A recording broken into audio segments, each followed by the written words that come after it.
Women in education. As soon as I heard this phrase, I immediately started to think of how an overwhelming number of teachers and professors I have had over the years are women. As I started researching and gaining knowledge on the history of women in education, something didn't seem right. After all their years of fighting for a human right which they were patronized over, they now lead the way as educators to share their knowledge and lessons with the youth of societies. I kept thinking, how could someone want to share something they once weren't able to have? To start, the attempts by women to gain equal rights to education in the United States overlapped with the beginning of the first wave of feminism in the 20th century. The normality of inequality was comfortable to most, but to women who strived for more, it was nearly unbearable. Prior to their fight and after they gained rights to education, boys and girls had different curriculums in school. Girls were educated for jobs that seemed appropriate to them, such as secretary, social service worker, or even a journalist. Even in their everyday lives, they played with Barbies who were only made to show specific, socially acceptable jobs in their society. Today, you can find Barbies for nearly every profession. The more I researched, the more I realized how society has shifted, especially in their views of women in the workplace. Most women are vital contributors to their household income and are valued as more than servants like they once were. Similar to the hit TV show Untold Stories of the ER, I plan to show you the untold stories of a few women educators in today's society. Like I said a few seconds ago, I feel like for the most part here at this school, we are the majority of female. So, like Lauren said, I think that if anybody probably feels different, it's probably our 4 males that work in the building. So, I personally don't feel. I do not feel treated differently by anyone in this building.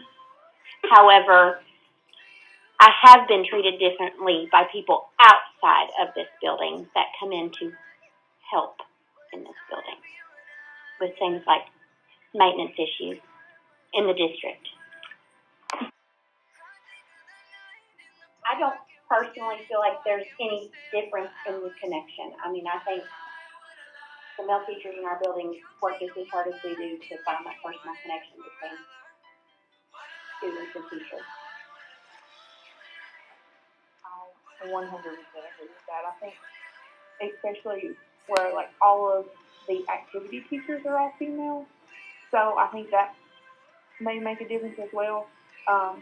Last year, whenever Mr. Calvin was here, I think the students really enjoyed having that male role model.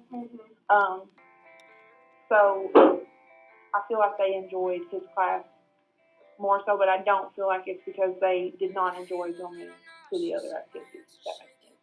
I think they enjoyed going to music more because he made it worthwhile, but he was putting forth the effort as well.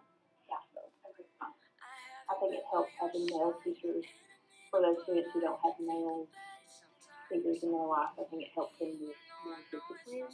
They don't really. Now, from experience, I know some of my kids don't respect women as much as they would a male teacher. So that helps me when I'm disciplining. Yep.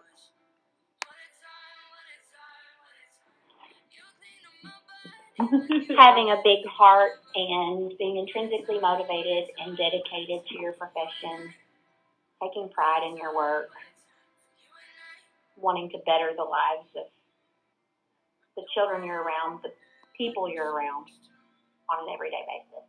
I think being an understanding person and kind of understanding the dynamics of our students and where they're coming from and realizing that they have a lot of external factors that kind of hinder what they're doing at school. And, just taking that into consideration and being a positive role model for them because this may be the only place that they have that positive person in their life.